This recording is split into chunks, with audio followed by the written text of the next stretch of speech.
महेंद्र सिंह धोनी जी, ये आपकी रिटायरमेंट का मसला नहीं है धोनी, कि आप चुप रहें और देश अंदाज़े लगाता रहे। और इसमें विराट कोहली भी बेचारा अंदाज़े लगा रहा है, रवि शास्त्री भी अंदाज़े लगा रहा है। ये वो वाला मसला नहीं है भाई। ये एक लड़के की मौत हो गई है, वो लड़का जिसने आपका रोल स्क्रीन के ऊपर निभाया था। तो आपने एज प्रोड्यूसर अरबों रुपया कमाया है उस फिल्म से। ऐसे मेरे को बताया गया है कि आप ही उस फिल्म के प्रोड्यूसर्स में से एक थे, या आपको उस फिल्म से बहुत फ़ायदा हुआ। तो महेंद्र सिंह धोनी जी, आपका भी ये फ़र्ज़ बनता है कि आप आगे आएँ, अपनी चुप्पी तोड़ें और प्लीज़ कुछ इस बारे में बोलें, बिकॉज़ बहुत ज़रूरी है। आप जैसे हैवी वेट लोगों का, आप सोसाइटी के वो लोग हैं जिनकी क्रेडिबिलिटी बहुत ज़्यादा है। आपने कभी भाई भतीजावाद नहीं किया, आपने कभी जातिवाद नहीं किया, आपने कभी क्षेत्रवाद नहीं किया। आपकी वजह से ही इंडियन टीम आज इतनी स्ट्रांग है। आप और सौरव गांगुली जैसे जो दो लोग आए, क्योंकि आप लोगों ने पैरोकियल जिसे वर्ड कहते हैं ना, वो चीज़ पैरोकियलिज्म को हटा दिया आप लोगों ने पूरी तरह से। आप लोगों ने मेरिट पे लोगों को हमेशा जगह दी है। तो आप लोगों की क्रेडिबिलिटी बहुत ज़्यादा है। अगर आप बोलेंगे सर तो ज़रूर फ़र्क पड़ेगा। प्लीज़ मेरी इस बात को ध्यान से गौर कीजिएगा। मैंने पिछली बार बहुत सारे बड़े बड़े स्टार्स का नाम लिया था। उनमें से एक ख़ास तौर पर ऐसा आदमी है जिसे सुशांत की वजह से बहुत फ़ायदा हुआ था, जिसे रामलीला मिले, जिसे बेफ़िक्रे मिली, वो है रणवीर सिंह। रणवीर सिंह का मैं बहुत बड़ा फ़ैन हूँ। रणवीर, आप मुझसे उम्र में छोटे हैं, इसलिए मैं आपसे ये बात कहने की हिम्मत कर पा रहा हूँ कि आप भाई इतना एंटरटेन करते हो। जब भी किसी का इंटरव्यू चल रहा होता है तो मैंने देखा है आप बीच में घुस जाते हो, आप लाइमलाइट दूसरों से छीनने की कोशिश करते हो, आप एंटरटेन करते हो, कोई बुरी नीयत से आप नहीं करते हो। लेकिन मेरा पॉइंट ये है कि जब इंटरव्यूज़ चल रहे होते हैं तब तो आप बीच में चले जाते थे, चाहे वो सुशांत और अंकिता का इंटरव्यू हो, चाहे वो फवाद खान का इंटरव्यू हो, या कोई स्टेज पे परफॉर्म कर रहा हो तो आप नीचे से शोर मचा मचा के अपनी तरफ कैमरा बुलवाने की कोशिश करते थे। आज आप डायरेक्टली तो आपने कुछ नहीं किया है भाई, आपकी गलती नहीं है, लेकिन आपको फ़ायदा तो हुआ ना उसके मिसफॉर्चून का, क्योंकि जो फिल्में उसके हिस्से की थी वो आपको मिली। तो आपकी एक मॉरल रिस्पॉन्सिबिलिटी नहीं बनती है भाई कि आप एक बार आके उसके फ़ैन से बात करें या सीबीआई की जांच के लिए मांग करें? आप प्लीज़ इस बारे में सोचिएगा। I am sure you are a very good guy. आप बहुत अच्छे इंसान लगते भी हैं, आप मस्ती करते हैं, मजाक करते हैं, हम सबके चहीते हैं। लेकिन प्लीज़ रणवीर, आप इस बारे में सोचिए कि आपको भी इस बारे में बात करनी चाहिए। दूसरा जो शख्स है मैं जिनके बारे में बोलूँगा वो है महेंद्र सिंह धोनी जी। वो हमारे देश के बहुत ही बड़े क्रिकेटर रहे हैं, शायद इंडिया के ऑल टाइम टॉप 5 क्रिकेटर्स में से एक हैं वो। देखिए धोनी साहब, आपका मैं भी बड़ा फ़ैन हूँ। आपके पहली इनिंग्स जब आप 0 पे आउट हुए से तब से लेकर आपकी आखिरी इनिंग्स जब आप न्यूजीलैंड के अगेंस्ट रन आउट हो गए, तब तक मैं आपका फ़ैन रहा हूँ। आप समझ सकते हैं मैं क्रिकेट का बहुत बड़ा वाला फ़ैन हूँ। ये आपकी रिटायरमेंट का मसला नहीं है धोनी, कि आप चुप रहें और देश अंदाज़े लगाता रहे। और इसमें विराट कोहली भी बेचारा अंदाज़े लगा रहा है, रवि शास्त्री भी अंदाज़े लगा रहा है। ये वो वाला मसला नहीं है भाई। ये एक लड़के की मौत हो गई है, वो लड़का जिसने आपका रोल स्क्रीन के ऊपर निभाया था। तो आपने एज प्रोड्यूसर अरबों रुपया कमाया है उस फिल्म से।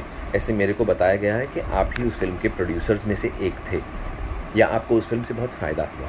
तो महेंद्र सिंह धोनी जी, आपका भी ये फ़र्ज़ बनता है कि आप आगे आएँ, अपनी चुप्पी तोड़ें और प्लीज़ कुछ इस बारे में बोलें, बिकॉज़ बहुत ज़रूरी है। आप जैसे हैवी वेट लोगों का, आप सोसाइटी के वो लोग हैं जिनकी क्रेडिबिलिटी बहुत ज़्यादा है। आपने कभी भाई भतीजावाद नहीं किया, आपने कभी जातिवाद नहीं किया, आपने कभी क्षेत्रवाद नहीं किया। आपकी वजह से ही इंडियन टीम आज इतनी स्ट्रांग है। आप और सौरव गांगुली जैसे जो दो लोग आए, क्योंकि आप लोगों ने पैरोकियल जिसे वर्ड कहते हैं ना, वो चीज़ पैरोकियलिज्म को हटा दिया आप लोगों ने पूरी तरह से। आप लोगों ने मेरिट पे लोगों को हमेशा जगह दी है। तो आप लोगों की क्रेडिबिलिटी बहुत ज़्यादा है। अगर आप बोलेंगे सर तो ज़रूर फ़र्क पड़ेगा। प्लीज़ मेरी इस बात को ध्यान से गौर कीजिएगा। फिर तीसरे वो लोग हैं जो कि सुशांत के साथ में सीरियल्स में काम करते थे या उसके बहुत क्लोज फ्रेंड्स थे। Where are you guys? जो टेलीविज़न के मेरे संगी साथी हैं, ये सब क्या है कि ये लोग अलग सीरियल्स में काम करते थे, हम लोगों ने साथ में कभी काम नहीं किया। अर्जुन को मैं थोड़ा बहुत जानता हूँ, अर्जुन बिजलानी को। Is a nice guy. Arjun, why are you keeping quiet bro? You knew Sushant very well. I believe आप लोग इंटरफेस में आसपास में आप लोगों के फ्लैट्स थे, आप लोग दोस्त थे। आप अगर कुछ बोलोगे तो ज़रूर फ़र्क पड़ेगा।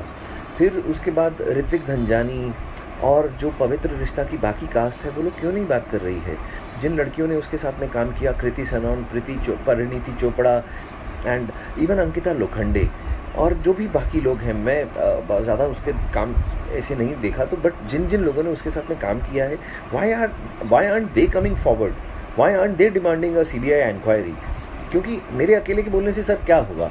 ये आप समझिए कि मैं किसी युद्ध क्षेत्र में चला गया हूँ और मैं एक माचिस की तीली किसी के हाथ में हूँ। माचिस की तीली एक तरफ और सामने बड़ी-बड़ी तलवारें हों, तो मेरी क्या औकात है? ये सब जब तक बड़ी-बड़ी तलवारें नहीं निकलेंगी तब तक ये लड़ाई थोड़ी होगी। मैं माचिस की तीली से थोड़ी कुछ बात बन पाएगी।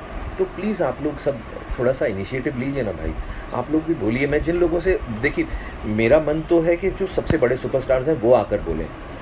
क्योंकि सत्यमेव जयते जैसे सीरियल में बैठकर बोलना बड़ा आसान है आमिर खान साहब, क्योंकि वहाँ पर आप कई बार हमने आपके इमोशंस भी देखे, कई बार हमने आपकी बड़ी परोपकार की जो आपकी भावना है उसे भी हमने डिस्प्ले पर देखा। तो सर यहाँ पर नहीं दिख रहा। वो लड़का तो आपके साथ ही फ़िल्म में पीके में था भी, आप लोगों का एक एसोसिएशन भी है, तो सर आपकी क्रेडिबिलिटी भी बहुत ज़्यादा है। आपकी जो वर्चुओसिटी है, आपकी जो अच्छा करने की जो क्षमता है, वो दुनिया में बहुत मशहूर है। सो सर आप प्लीज़ आगे आइए। आमिर साहब, मैं आपसे भी रिक्वेस्ट करता हूँ, मेरा बस चले तो मैं आपको नरेंद्र मोदी साहब के बाद प्राइम मिनिस्टर बना दूँ। मैं आपको इतना पसंद करता हूँ, आपकी मैं विचारधारा से इतना ज़्यादा प्रभावित हूँ, आप इतने अच्छे आदमी लगते हैं मुझे। बट सर आपकी चुप्पी भी मुझे समझ से बाहर लग रही है, क्योंकि बाकी लोग तो चलो ठीक है, कई लोग सिर्फ कमर्शियल बातें करते हैं, कमर्शियल बिहेवियर करते हैं, उन लोगों से तो मैं क्या उम्मीद करूं। लेकिन आमिर सर, आपने सत्यमेव जयते जैसा सीरियल किया है, आप अगर चुप रहेंगे तो सर कैसे चलेगा। ये मैं आप लोगों से रिक्वेस्ट करता हूं कि प्लीज़ आप लोग आके कुछ बात कीजिए ना। मेरे अकेले से बात नहीं बन पा रही सर, मैं बहुत अकेला पड़ गया हूँ। मुझसे कई लोग बोल रहे हैं कि तुम पब्लिसिटी के लिए ये सब कर रहे हो, तुम स्मॉल टाइम एक्टर हो। कई लोग मेरे जो समर्थक हैं वो मुझे कहते हैं तुम अपने आप को स्मॉल टाइम मत बोलो। मैं कंफ्यूज हूँ, मैं क्या हूँ, मैं स्मॉल टाइम हूँ कि नहीं हूँ? भाई मुझे मुद्दा मत बनाइए please. I am a nobody. आप समझ लीजिए मेरा कोई फेस ही नहीं है, मेरा नाम भी नहीं है इसमें।